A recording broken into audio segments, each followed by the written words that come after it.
Hello Visharad Purvardh students, உங்களுக்கு தமிழில் 15 mark கேட்டிருந்தீங்க இல்லைங்களா? 7 மார்க்கில் 2 கேட்குறாங்க, அது போட்டாச்சு, இம்பார்ட்டண்ட். இப்போ அடுத்தது உங்கள் 6th கொஸ்டின், அதுக்கு 20 மார்க்ஸு 6 கொடுத்து 4 கேட்குறாங்க. 4 out of 6, அதுக்கு நம்ம 4 போடலாம், 4 அல்லது 5 வரும், பார்த்துக்கோங்க. உங்கள் GMV QA புக்கில் பேஜ் நம்பர் 107 இருக்குது பாருங்கள். ஆதிரையின் கற்பு மேம்பாடு பற்றி குறிப்பு வரைக. ஆதிரையின் கற்பு மேம்பாடு. கோமுகி பொய்கையில் கிடைத்த அமுத சுரபியுடன் புகார் நகரம் வந்த மணிமேகலை. அவளுக்கு ஒரு அமுத சுரபி கிடைக்கும், அல்ல கொடுத்துக்கிட்டு அல்ல குறையாத உணவு கிடைக்கக்கூடிய ஒரு அந்த அமுத சுரபி எடுத்துக்கிட்டு அவங்க நேராக புகார் நகரம் அம்மா தன்னுடைய தாயான மாதவி கிட்ட ஆசீர்வாதம் வாங்கின்னு அதுக்கப்புறம் தன்னுடைய கடமையை செய்ய தொடங்குறாங்க. அதுதான் கொடுத்துருக்காங்க. கோமுகி பொய்கையில் கிடைத்த அமுத சுரபியுடன் புகார் நகரம் வந்த மணிமேகலை தன் தாய் மாதவியை வணங்கினாள். பின்னர் அடியார்கள் வாயிலாக ஆதிரையின் பெருமைகளை கேள்வியுற்றாள். மணிமேகலை தான் கொண்டு வந்த அமுத சுரபியில் முதலாக உணவிடும் தகுதியுடையவள் ஆதிரையே என உணர்ந்தாள்.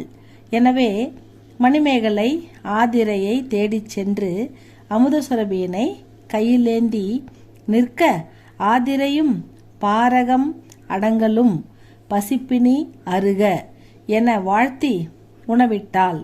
அதில் அவங்க என்ன முதல்ல போடுறாங்களோ அந்த அமுதம் அன்னைக்கு குறையாமல் அன்னைக்கு பூரா வந்துக்கிட்டே இருக்கணும். அதனால் அதை அவங்கக்கிட்ட தான் வாங்கணும் அப்படின்னு நினச்சி நம்ம மணிமேகலை நேராக ஆதிரை கிட்ட உணவு வாங்குறாங்க. அவங்களும் பாரகம் அடங்கலும், அதாவது பசி அடங்கணும், பசிப்பினி அருக. இந்த உலகம் இந்தியா உலகம் முழுவதும், நாடு முழுவதும் பசிப்பினியே இருக்கக்கூடாது, பசி என்ற நோய் இருக்கக்கூடாது, அவங்க வயிறுலாம் இந்த சாப்பாட்டெல்லாம் குளிர்ந்துடணும் அப்படின்னு சொல்லி வாழ்த்தி உணவிடுறாங்க. ஆதிரையின் உயர்ந்த வாழ்வும் கற்பின் திறனும் போற்றத்தக்கது அப்படின்னு சொல்லிட்டாங்க. அவ்வளோதான் ஸ்டூடெண்ட்ஸ். இது இன்னொரு கொஸ்டின் போடுற பாருங்கள். இதுலேயே பேஜ் நம்பர் 108 இருக்கு பாருங்க. 7th கொஸ்டின், பரதனின் உயர் பண்புகளை பற்றி விவரி அப்படின்னு கேட்டிருக்காங்க. வசிஷ்டர் பரதனை அரசபாரம் ஏற்குமாறு கூறுகிறார். ஆனால் பரதன் அதனை ஏற்கவில்லை. ஏன்னா அண்ணன் கூடவே போகணும் நாம்பளும் அப்படின்றது அவனுடைய விருப்பமாக இருக்குது. அவன் அண்ணனை காட்டுக்கு அனுப்பிட்டு நான் இந்த நாட்டை ஆள மாட்டேன், அந்த பாவத்தை நான் செய்ய மாட்டேன்னு சொல்லுவான். பரதனை அரச பாரம் ஏற்குமாறு கூறுகிறார். ஆனால் பரதன் அதனை ஏற்கவில்லை. பரதன் தன் அண்ணன் ராமரை எப்படியும் அழைத்து அவரை அரியணையில் அமர்த்துவதில் உறுதியாக இருந்தான். பரதனின் இக்கருத்துக்கள் சபையோரை வியப்பில் ஆழ்த்தியது. நான் போய் எப்படி அண்ணனை கூட்டின்னு வந்துடுவேன், அண்ணனை அரசவையில் உட்கார வைப்பேன் அப்படின்னு சொல்லும்போது அவையில் இருக்கிறவங்களாம் ஆச்சரியப்படுறாங்க.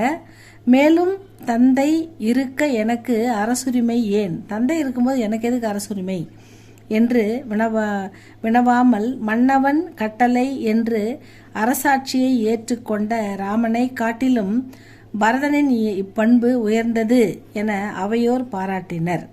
அதாவது மேலும் தந்தை இருக்க எனக்கு எதுக்கு அரசுரிமை என்று கேட்காம அப்பா சொன்ன வார்த்தை கட்டுப்பட்டு அரசாட்சியை ஏற்றுக்கொண்ட ராமனை காட்டிலும் இந்த பரதனின் இந்த பண்பு மிக மிக உயர்ந்தது அப்படின்னு சொல்லி காட்டுறாங்க. இதுதான் பரதனின் உயர்ந்த பண்பு.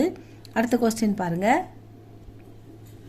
நெக்ஸ்ட் கொஸ்டின் 108, அதே பேஜ் நம்பரில், அப்பூதி அடிகளாரின் சிவ தொண்டினை விளக்குக. அப்பூதி அடிகளாரின் சிவ தொண்டினை விளக்குக. திங்களூரில் இருந்த அந்தணர்களில் சிறந்தவராக அப்பூதியடிகள் வாழ்ந்து வந்தார். திங்களூரில் அப்பூதியடிகள் சிறந்த அந்தணர்னா பிராமணர்கள், அதில் சிறந்தவராக இருக்கார் அவருன்னு சொல்கிறாங்க. ஏன்னா அவர் இலவசமாக மக்களுக்கு சத்திரம், தண்ணீர் பந்தல், மோர் பந்தல், உணவு விடுதி எல்லாம் நடத்துவார். அதுக்கு அவர் பேர் நம்ம திருநாவுக்கரசர் பேரை வச்சு நடத்துவார். ஏன்னா திருநாவுக்கரசர் மீது கொண்டுள்ள பேரன்பு காரணமாக அவர் பேரை வச்சு நடத்துவார். அதனால் அவருடைய சிறப்பு பற்றி சொல்கிறாங்க. திங்களூரில் இருந்த அந்தணர்களில் சிறந்தவராக அப்பூதியடிகள் வாழ்ந்து வந்தார்.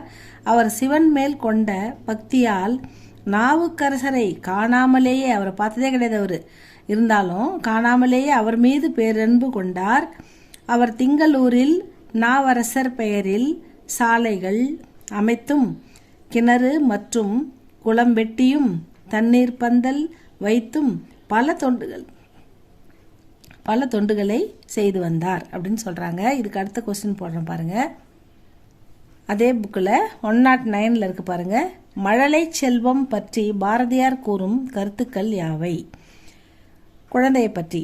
குழந்தையின் மழலை சொற்கள் துன்பங்களை தீர்க்கும். குழந்தை பேசும்போது எல்லாருக்கும் பிடிக்கும், நம்ம கவலையெல்லாம் போகும், நம்ம சந்தோஷமாக சிரிப்போம், அதுதான் சொல்கிறாரு. கோபத்தை தணிக்கும், மகிழ்ச்சியான வாழ்க்கையை தரும், அரிய பல நூல்கள் தரும் இன்பத்தை காட்டிலும், அரிய பல நூல்களை படிப்பதால் வரும் இன்பத்தை காட்டிலும், பல நல்ல நூல்களை படிக்கும்போது நமக்கு ஏற்படும் சந்தோஷத்தை காட்டிலும் மழலை சொற்கள் அதிக இன்பம் தரும் அப்படின்னு சொல்கிறாரு. அடுத்த பேஜில் இருக்கு பாருங்க. தீராத விளையாட்டு பிள்ளையான கண்ணனின் குறும்புகளை பற்றி பாரதியார் தின்ன பழம் கொண்டு தருவான், அதனை தின்கின்ற பொழுதே தட்டி பறிப்பான், அழகான மலர் கொண்டு வந்து கண்ணை மூடச் சொல்வான், அந்த மலரினை தோழிக்கு வைப்பான் என்று சிறப்பித்து பாடி மகிழ்கின்றார். கண்ணனை பாரதியார் குழந்தையாக பாவித்து அவனுடைய விளையாட்டுகளை சிறப்பாக பாடி மகிழ்கின்றார் அப்படின்னு கொடுத்துருக்காங்க. இதுக்கு அடுத்தது இன்னொரு கொஸ்டின் இருக்குது ஸ்டூடெண்ட்ஸ், அதுவும் பார்த்துருங்க. அதுக்கு கீழே இருக்கு பாருங்க. பாரதியாரின் கவிதை சிறப்பினை நாவலர் திரு சோமசுந்தர பாரதியார் எங்கனம் விளக்குகிறார்? பாரதியாரின் பாட்டுக்கள் கவிதைகள். கனிகள் நிறைந்த மலர்வனம், கனிகள்னா பழங்கள் நிறைந்த ஒரு பூந்தோட்டம், ஒரு வனம் அப்படின்னு சொல்றார், மலர்வனம்.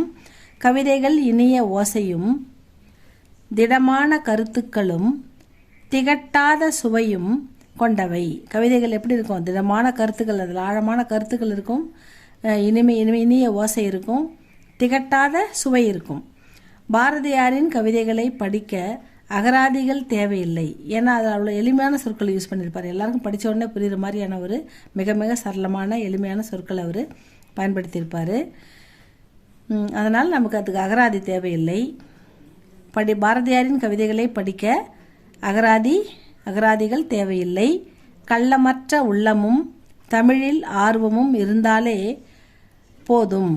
பாரதியாரின் கவிநடையும் திடமான கருத்துக்களும் தேனும் பாலும் போன்ற சுவை தருகின்றன என்று பாரதியாரின் கவிதை சிறப்பினை திரு சோமசுந்தர பாரதியார் விளக்குகிறார்.